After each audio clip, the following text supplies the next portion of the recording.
approcher, la lumière est mon sauveur.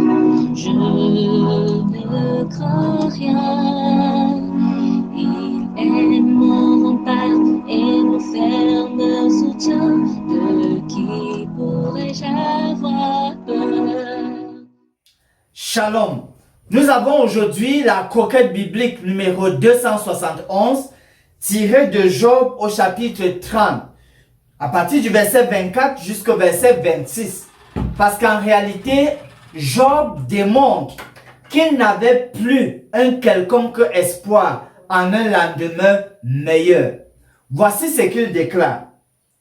Mais celui qui va périr, n'étend-il pas les mains? Celui qui est dans le malheur, n'implore-t-il pas du secours? N'avais-je pas des larmes pour l'infortuné? Mon cœur n'avait-il pas pitié de l'indigent?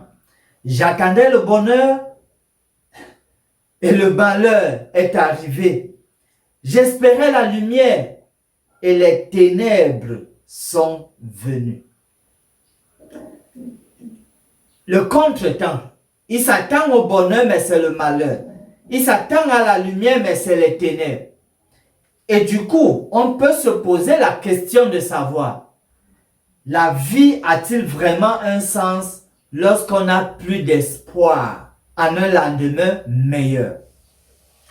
En réalité, je crois que ce qui nous maintient, vous et moi, en vie, c'est parce que nous espérons en un lendemain meilleur.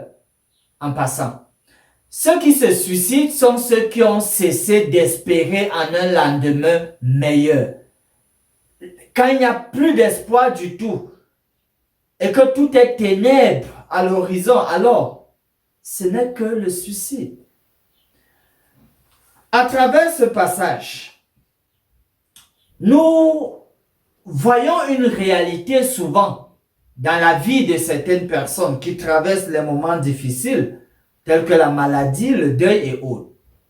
C'est la tendance à totalement ignorer les autres faveurs de Dieu à leur endroit. C'est-à-dire quoi? Parce que peut-être on est endeuillé ou bien peut-être parce que on a un problème de santé, on a tendance de mettre de côté et de ne plus considérer comme étant important ou ayant une quelconque valeur l'argent, les talents, l'intelligence et toutes les autres faveurs qu'on peut avoir reçues de Dieu.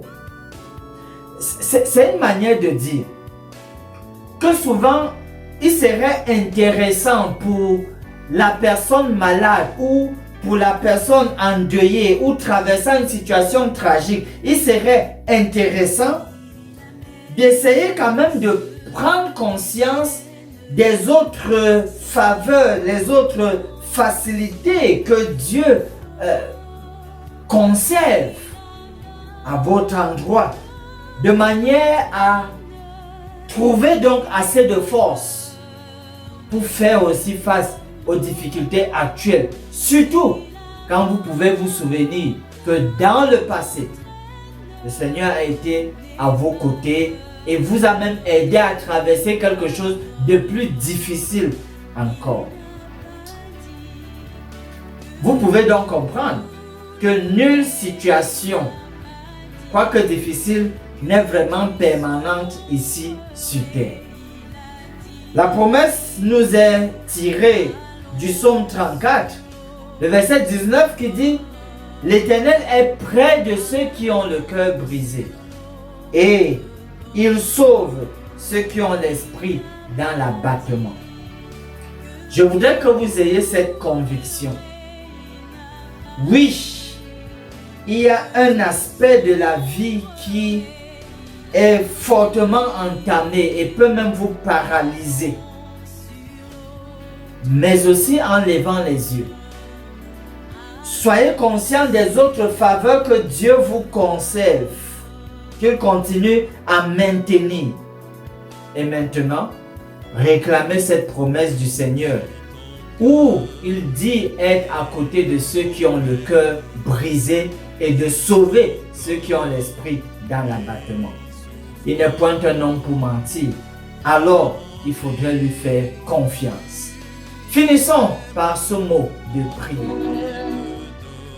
Je dis à l'Éternel, mon rocher et ma forteresse, mon Dieu en qui je me confie. Nous te remercions, Dieu notre Père, de ce que tu es. Ce que tu es pour ceux qui s'attendent à toi. Seigneur, ta parole déclare que tu n'es point un homme pour mentir. C'est ainsi que nous réclamons ta promesse d'être auprès de ceux qui ont le cœur brisé. Oui, Seigneur, sois à leur côté et donne-leur de ressentir ta présence. C'est là notre humble prière au nom de Jésus notre Rédempteur. Amen. Âme espère en l'Éternel, mon âme espère en l'Éternel, qu'un chant s'élève au Dieu du ciel, qu'un chant s'élève au Dieu du ciel, mon